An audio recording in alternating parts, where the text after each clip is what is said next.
say that an ICE memo allows agents to enter people's houses without a judge's warrant.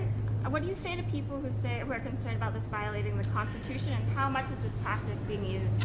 Yeah, so I saw that story, and the story is like so much that I read in the mainstream media. It's missing a whole lot of context, and when you appreciate the context, it makes sense.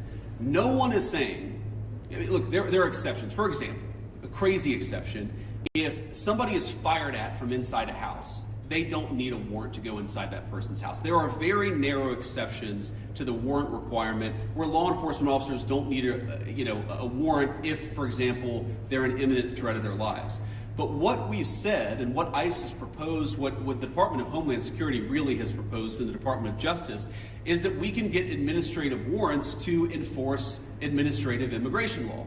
Now, it's possible, I guess, that the courts will say no, and of course, if the courts say no, we would follow that law, but nobody is talking about doing immigration enforcement without a warrant. We're talking about different types of warrants that exist in our system. Typically what happens, not always, but typically in the immigration system, those are handled by administrative law judges. So we're talking about getting warrants from those administrative law judges, and then of course, with other cases, you get judges, or you get warrants from a judge. That's very consistent with the practice of American law. I'm sure the courts will weigh in on that, but we're never going to enter somebody's house without some kind of a warrant, unless, of course, somebody's firing on an officer or they have to do something in order to protect themselves.